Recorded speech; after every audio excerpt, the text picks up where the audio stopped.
मोबाईलचा जमाना, सोशल मीडियाचा जमाना. मग मित्रामित्रांचे व्हॉट्सअप ग्रुप, शाळा कॉलेजचं रियुनियन, मग 10वी नंतरच्या 25वे वर्ष असो, 50वे वर्ष असो,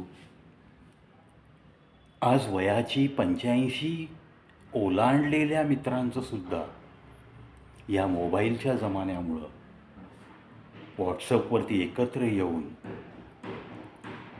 शाळेतल्या या 85 वर्षाच्या मित्रांचं, म्हणजे जेव्हा ते चिमुरडे होते, 5वी ते 10वी एका शाळेत शिकले आणि एका वर्षी 10वी होऊन बाहेर पडले, आज वयाची 85 वर्ष गाठली, ती ओलांडली, तरीही एकत्र यावंसं वाटणं, अशा सगळ्या गोष्टी सहज साध्य झाल्यात त्या या मोबाईलवरच्या व्हॉट्सॲप या ॲपमुळं. या ॲपमुळं लोकांचा एकमेकांशी संपर्क वाढला. हा एक सुपरिणाम. आता काही जण खूप क्रिएटिव्ह असतात, म्हणजे त्यांच्या स्वतःकडं प्रचंड असा व्यासंग असतो. कलेच्या क्षेत्रात त्यांनी खूप मोठी बाजी मारलेली असते. त्यांना देखील खूप मित्र असतात.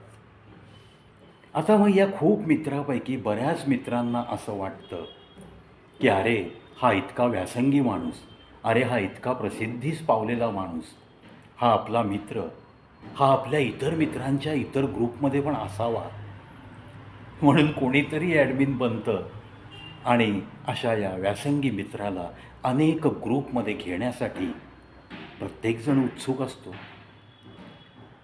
आता अर्थात कोणालाही सांगूनसुद्धा समजत नाही की अरे बाबांनो ग्रुपमध्ये नका घेऊ. काही लोकांना वाटतं की हा स्वतःला खूप मोठा समजतो आणि मग कुठल्या ग्रुपमध्ये येत नाही, असेही समज करून घेणारी माणसं भेटतात.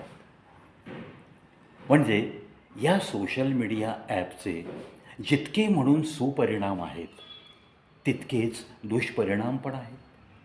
काही माणसं खूपच हळवी असतात, म्हणजे त्या एखाद्या ग्रुपचे मेंबर होतात, मग त्या ग्रुपची त्यांना सवय लागते. भले त्या ग्रुपमध्ये काही नसतं, इकडचा टॉवेल तिकडे फिरवायचा, स्वकर्तृत्व दाखवण्यासारखी अख्ख्या ग्रुपमध्ये 50 जणांचा ग्रुप धरला तर 2-4 लोक स्वकर्तृत्व दाखवू शकतात अशी असतात. बाकीची सगळी फॉरवर्डिंग एजंटसारखं काम करत असतात. पण तरीही स्वतःला खूप काही येतं अशा आविर्भावात ते ग्रुपचे ॲडमिन वगैरे असतात.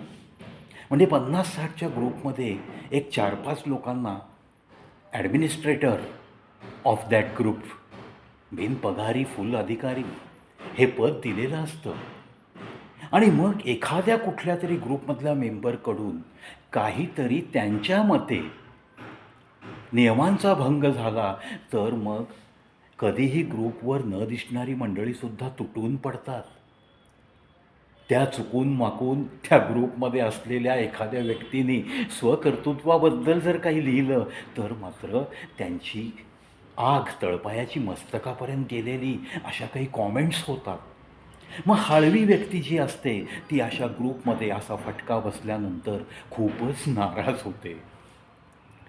आणि जे व्यासंगी असतात, जे स्वकर्तृत्वावर चालत असतात, जे सांगत असतात की अरे बाबा ग्रुपनी घेतल्यानं मला कुठल्याही ग्रुपमध्ये तर माझी कामं अडतात, मी डिस्टर्ब होतो, दिवसभरात माझ्या कामामध्ये अडथळे निर्माण होतात, असं सांगून देखील जर ग्रुपमध्ये घेतलं ना, मग अशी व्यासंगी मंडळी कदाचित त्या नियमांचा भंग मुद्दाम करत असतात, जेणेकरून त्या ॲडमिनच्या कानाशी सगळ्यांनी काहीतरी आरडाओरडा करावा आणि मग त्याला त्या ग्रुपमधून रिमूव्ह करण्यात यावं.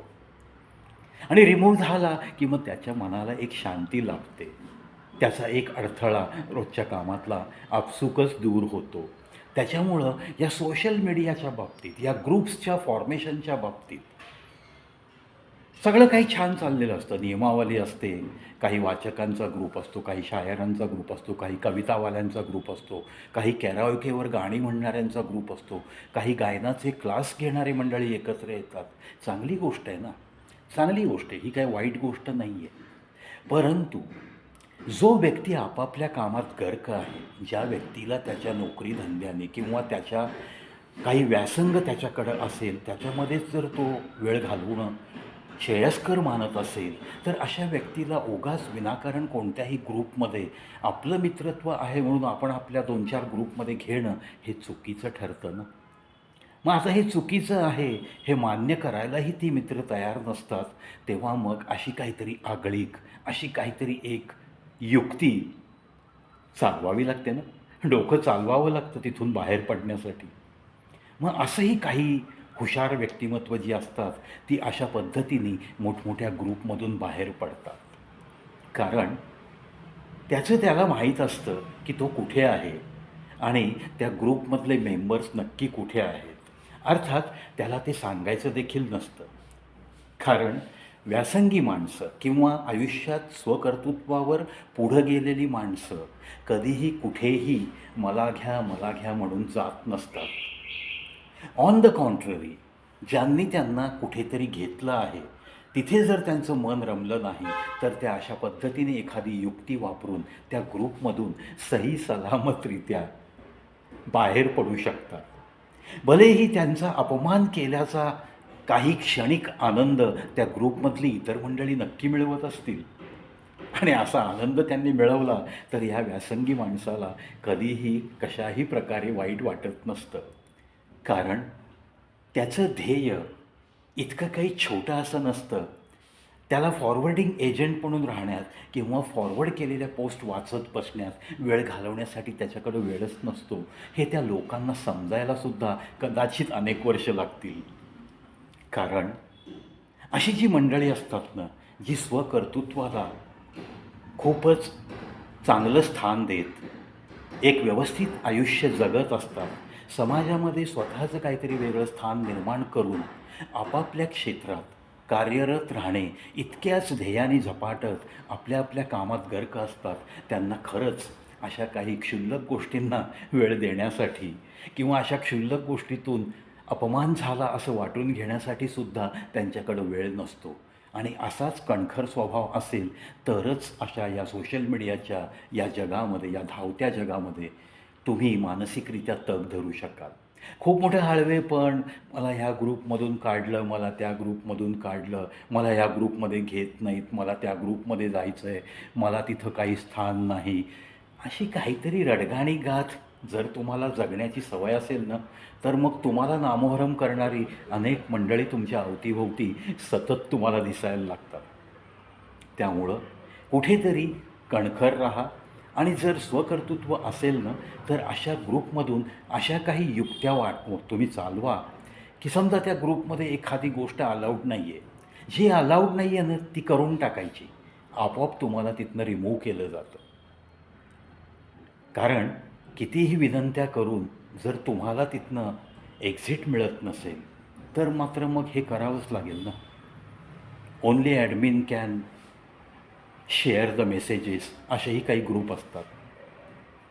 मग तिथून आपल्याला एक्झिट होता आलं तर व्हायचं किंवा मग अशी काहीतरी युक्ती लढवायची ज्या ग्रुपमध्ये सगळ्यांचं शेअरिंग आहे, ज्या ग्रुपमध्ये तुम्हाला राहायचं नाही आहे त्या ठिकाणी मी तर सरळ सरळ सांगेन की अशीच युक्ती लढवा आणि त्या ग्रुपमधून बाहेर घेऊन तुमचं आयुष्य, सुंदर आयुष्य जगण्यासाठी भरपूर वेळ तुम्ही देऊ शकाल. मित्रांनो, सहज जाता जाता आजच्या या सोशल मीडियाच्या बाबतीत ज्या काही घटना घडतात, ज्या काही चर्चा असतात काही ग्रुप्समध्ये, त्याच्यावरून थोडंसं जागरूकता निर्माण करण्यासाठी हा व्हिडिओ. आवडल्यास नक्की एकमेकांना शेअर करा आणि असे व्हिडिओ ज्या ग्रुपवरती चालत नाहीत आणि ज्या ग्रुपमधनं तुम्हाला बाहेर पडायचं आहे त्या ग्रुपवर तर आवर्जून शेअर करा असंच मी सांगेन. धन्यवाद.